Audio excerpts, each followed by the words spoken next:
presented by Aditya Recording Studio, Gopalganj, Gopalganj.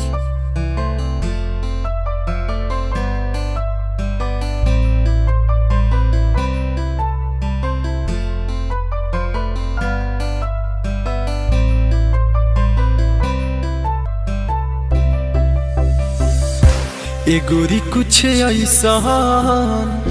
ऐसन काम कर दीहा। ए गोरी कुछ ऐसन काम कर दीहा। जाए से पहले मौत हमारा नाम कर दीहा।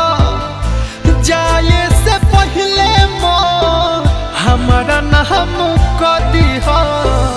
ए गोरी कुछ ऐसन काम कर दीहा। ए गोरी कुछ ऐसन काम कर दीहा।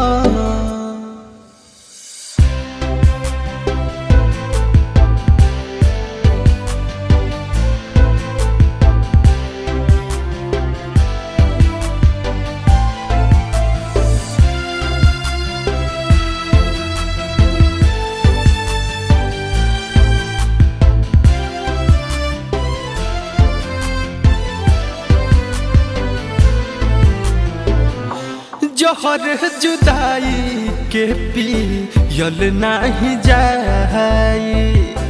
बिन तारा गोरी हो जी यल नहीं जाई। जहर जुदाई के पियल नहीं जाई।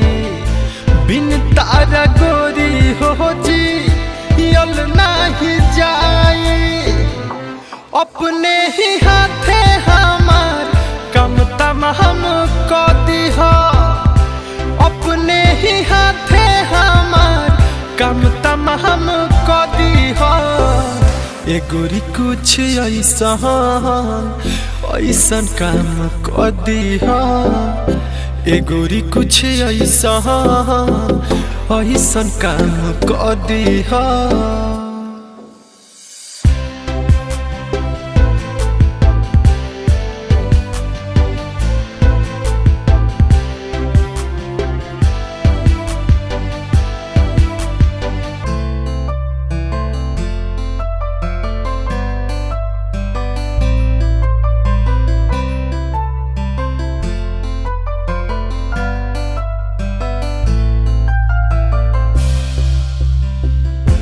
रहे का कसूर दूर जाता रू हमसे। दीपक दीवाना जिए पैना कसम से। रहे का कसूर दूर जाता रू हमसे। दीपक दीवाना जिए पैना कसम से। राइटर मनोज के जीवन में सहम कर दीहा। राइटर मनोज के जीवन में सहम कर दीहा। ए गोरी कुछ ऐसन काम कर दीहा। ए गोरी कुछ ऐसन